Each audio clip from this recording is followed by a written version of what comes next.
Emmanuel, toi, tu fais partie d'une grande entreprise, un grand opérateur. Donc vous, forcément, puisque AI is everywhere, vous mettez en place des systèmes d'intelligence artificielle. On peut penser que vous allez mettre aussi en place, si ce n'est déjà fait, des systèmes qui rentrent dans les catégories qui ont été précisées par Marie. Comment vous allez faire là dans tout ce qu'il y a à faire, votre entreprise? C'est quoi, comment vous allez vous y Alors, préparer en fait? je ne vais pas me positionner par rapport à mon entreprise, mais plus d'une manière générale. Je vais rebondir sur le point de l'importance du contrôle humain. Je vais prendre un exemple aussi qui est très récent, hein, puisque ça remonte à quelques semaines simplement. Donc, il y a eu un test qui a été réalisé. Donc, c'était une IA qui était censée piloter donc un drone, euh, de combat. Hein. Ça a été réalisé par l'armée américaine. Et ce drone de combat, il avait un objectif, l'IA avait un objectif. Et donc, à un moment donné, il y a eu une réflexion finalement de l'intelligence artificielle qui s'est dit, en fait, celui qui m'empêche de réaliser mon objectif, c'est mon pilote. Et donc, dans le raisonnement de l'intelligence artificielle a envisagé en fait de supprimer le pilote, la personne qui était le donneur d'ordre initial. Donc, il n'y a rien qui s'est passé puisqu'on était sur un domaine de simulateur, mais on voit qu'on a des risques quand même si on donne les mains et les commandes à l'IA. Donc, ça, c'est un point hyper important. Euh, après,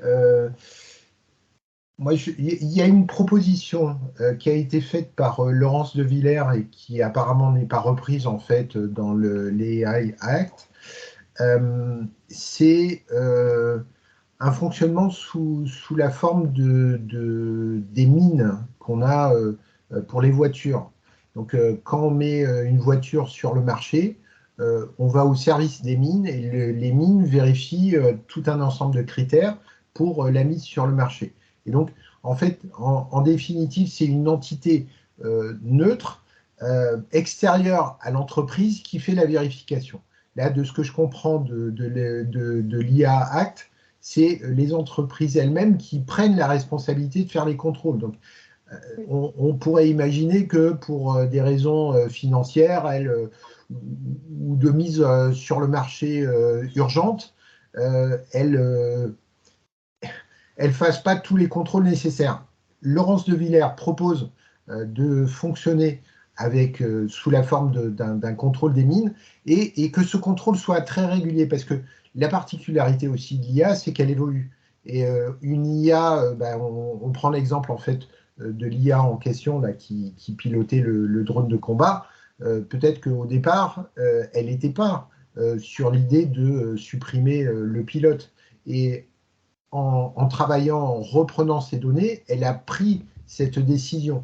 Donc, le contrôle, en fait, il faut aussi le répéter et très régulièrement pour s'assurer que l'IA n'a pas pris un biais qui ne correspond pas. Et c'est pour ça qu'ils imposent une politique de gestion de risque tout au long de la vie de l'intelligence artificielle.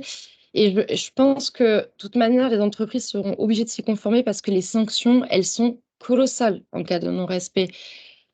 Si vous mettez sur le marché une pratique, pardon, un système d'intelligence artificielle qui est une pratique interdite, donc avec un risque inacceptable, vous avez quand même des sanctions jusqu'à 40 millions d'euros ou 7% du chiffre d'affaires mondial de la société, le plus haut montant étant retenu.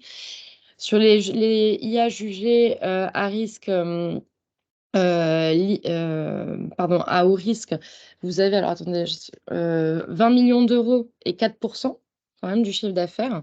Et après, pour le non-respect de certaines obligations pour toutes sortes d'IA, vous avez 10 millions d'euros ou 2% du chiffre d'affaires mondial de la boîte. Ce qui fait que je pense que dans tous les cas, les entreprises, elles seront obligées de se mettre en conformité parce que le risque, il sera trop important pour eux.